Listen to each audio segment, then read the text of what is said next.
Assalamualaikum warahmatullahi wabarakatuh. Nama saya Denistra, NIM 1810201032, jurusan Pendidikan Agama Islam, Fakultas Tarbiyah dan Ilmu Keguruan, Institut Agama Islam Negeri Kerinci, kelas 4A PAI.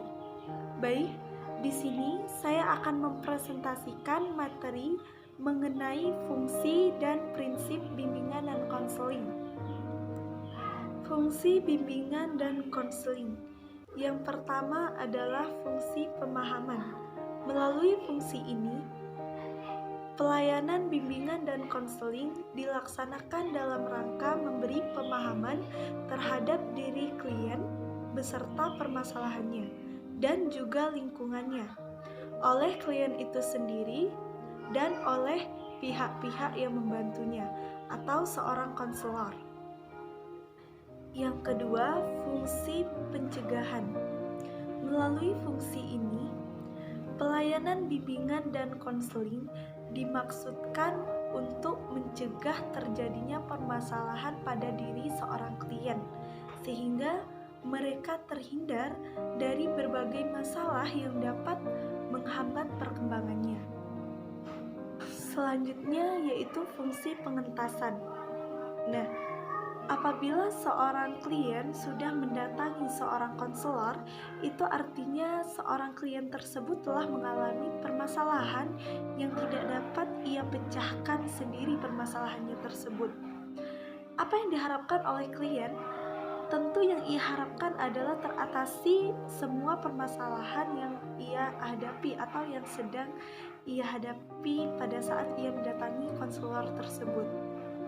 Permasalahan tersebut adalah permasalahan atau suatu keadaan yang tidak disukainya. Nah, fungsi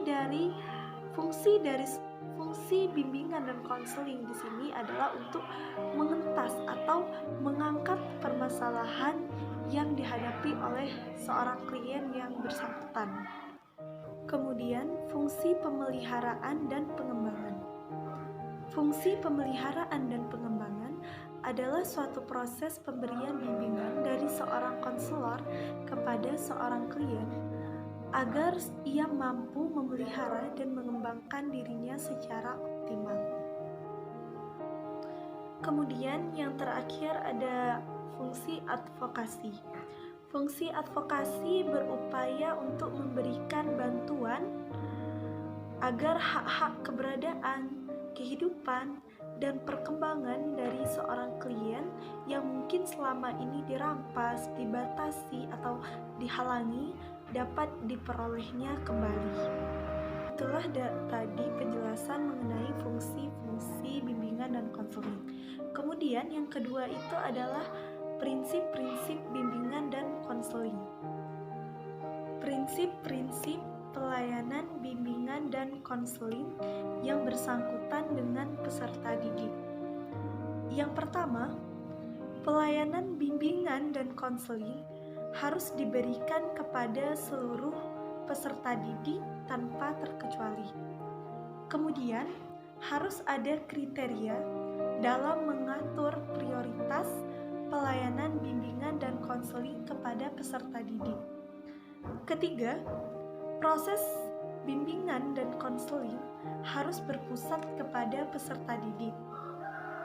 Keempat, pelayanan bimbingan dan konseling di sekolah dan di madrasah harus memenuhi kebutuhan peserta didik yang bersangkutan.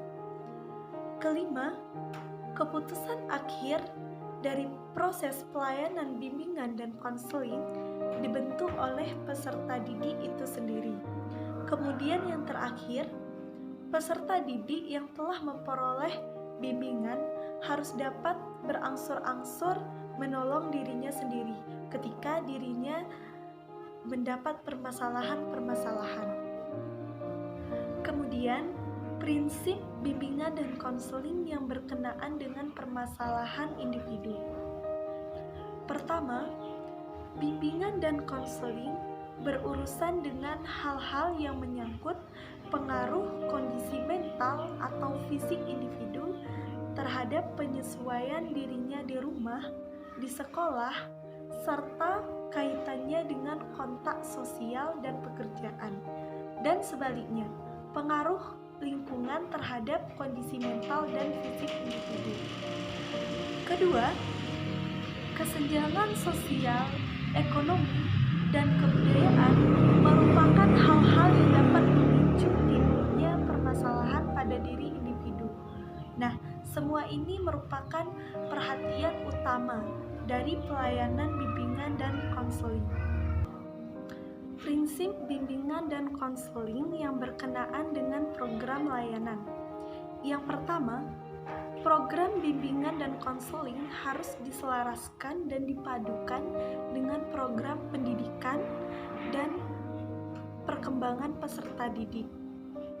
Kedua, program bimbingan dan konseling harus fleksibel, disesuaikan dengan kebutuhan individu, masyarakat, dan kondisi lembaga. Ketiga, program bimbingan dan konseling disusun secara berkelanjutan dari jenjang pendidikan terendah sampai jenjang pendidikan tertinggi. Kemudian, prinsip bimbingan dan konseling yang berkenaan dengan pelaksanaan pelayanan. Yang pertama, bimbingan dan konseling harus mengarahkan klien untuk menyelesaikan permasalahan pribadi. Yang kedua, keputusan yang nantinya akan diambil harus berdasarkan kemauan klien itu sendiri. Dan yang ketiga, permasalahan yang dihadapi harus ditangani oleh tenaga ahli atau seorang konselor. Kemudian yang terakhir, prinsip bimbingan dan konseling yang berkenaan dengan pelaksanaan pelayanan bimbingan dan konseling di sekolah. Yang pertama, bimbingan dan konseling harus dilakukan dengan sistematis dan berkelanjutan. Kedua, program pelayanan bimbingan dan konseling harus memenuhi kebutuhan sekolah.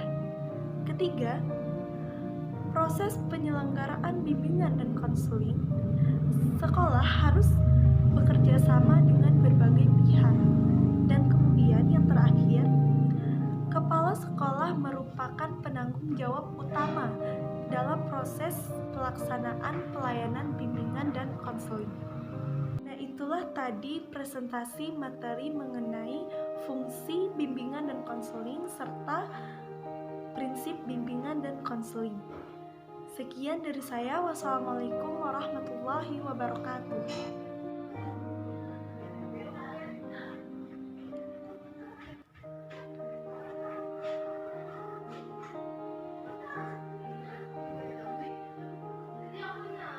11, 10, 20, 10, 32 materi mengenai